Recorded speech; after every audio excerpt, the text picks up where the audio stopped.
आइए, स्वागत है आपका कठोपनिषद में। सबका मंगल चाहते हुए शुरुआत करते हैं जहाँ छोड़ा था आपने।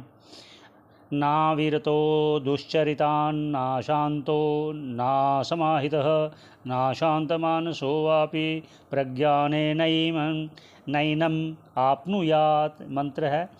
और इस पर भाष्यकार जी क्या कह रहे हैं, आइए जल्दी जल्दी श्रवण कर लेते हैं। मैं चाहता हूँ जल्दी जल्दी आपके लिए ये सब उपस्थित कर दूँ और भी आगे चल शुरू करेंगे भगवत गीता पर।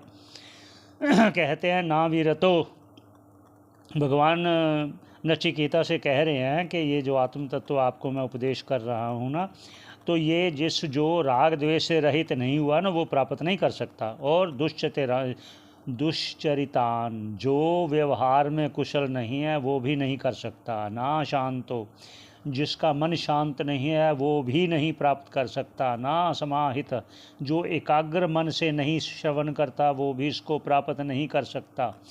ना शांत मानस हो, और जिसका मन तो शांत है, एकाग्र है, लेकिन किसी विषय में जरूर लगा हुआ है, अटका हुआ है, उसका भी नहीं कर सकता वापी। और कौन फिर कर सकता है? इस पर कहते हैं प्रज्ञानेन, बुद्धि द्वारा। बुद्धि द्वारा अर्थात जो संस्कृत बुद्धि द्वारा, मतलब जो श्रवण मनन निधिध्यासन द्वारा, जप तप ध्यान द्वारा जिसकी बुद्धि कुशल है, कुशाग्र है, तीक्ष्ण है, समझने वाली है, शास्त्रों तक वचनों को समझती है, श्रद्धावान है, गुरु वचनों पर श्रद्धा रखती है, वो प्रज्ञानेन ऐनम, इस आत्मा को आपनुयात प्राप्त करता है। हे नचिकेता, तुम बहुत बुद्धिमान हो। आगे श्रवण कर लेते हैं, ये फिर दूसरी वल्ली समाप्त हो जाएगी, फिर तीसरी वल्ली शुरू करेंगे। आइए उच्चारण कर लेते हैं एक बार। यस्य ब्रह्मचाक्षत्रम चाउभय भवत ओदनः मृत्युर्यस्य उपसेचनम का इत्था वेद यत्र स। ये कठोपनिषद के प्रथम अध्याय की दूसरी वल्ली का अंतिम मंत्र है। आगे दूसरा वल्ली शुरू होगी। आइए भाष्यकार जी क्या कह रहे हैं वो श्रवण करते हैं। भाष्यकार कह रहे हैं यस्य, यस्य जिस आत्मा का, उभय ब्रह्म च क्षत्रम च ओदनम भवतः, दोनों ब्राह्मण और क्षत्रिय, भात अर्थात भोजन है, भोजन है ये। यस्य मृत्यु उपसेचनम भवति, और जैसे जिसका ये मौत उपसेचन अर्थात सब्जी चटनी जैसे हैं ये। यत्र सा, जिस अपनी महिमा में आत्मा, इत्था का वेदा, इस प्रकार कौन उसे जान सकता है। इसका कहने का अर्थात जो भी उत्पत्ति होती है और फिर स्थिति होती है और फिर लय होता है, सब कुछ ये इस आत्मा से ही उत्पत्ति होती है, आत्मा में स्थिति होती है, आत्मा में ही लय होता है, फिर पुनः उत्पत्ति होती है। ऐसी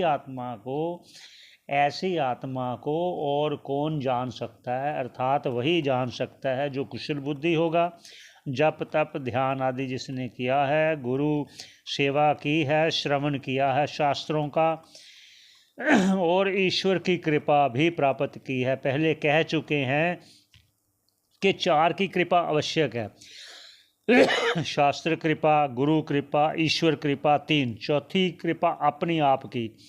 अब यहाँ देखो, गुरु कृपा करेगा वो तो श्रवण करा लेगा, सभी शास्त्रों का उपदेश कर देगा, लेकिन समझना तो साधक को ही है ना, जिसने मोक्ष प्राप्त करना है, जो चाहता है कि मैं इस संसार से मुक्त हो जाऊं। और फिर श्रवण करता तो है, गुरु से करवाता है श्रवण, लेकिन समझना तो उसने ही है, लेकिन वो तभी समझेगा जब ईश्वर की कृपा होगी। अब शास्त्र की कृपा क्या है? जब वो शास्त्रों का अध्ययन मन से, श्रद्धा से, भक्ति से करेगा, साथ में जप तप ध्यान करेगा, तो वह अपनी कृपा उसकी गिनी जाएगी। जप से, तप से, प्रयत्न से, लगातार श्रवण करना, श्रवण को करने को फिर श्रवण किए हुए का मनन करना, फिर मनन किए हुए का निधिध्यासन करना, इससे ये अपनी कृपा है। तब ऐसी कृपा के द्वारा वो इस आत्म तत्व को जानकर इस भव सागर से पार हो जाएगा, जीते जी स्वयं ही अनुभव करेगा। आगे तृतीय वल्ली का भी श्रवण कर लेते हैं, उच्चारण कर लेते हैं। ऋतं पिबन्तौ सुकृतस्य लोके गुहां प्रविष्टौ परमे प्रार्धे छाया तपो ब्रह्मविदो वदन्ति पंचाग्नौ ये च त्रिनचिकेता।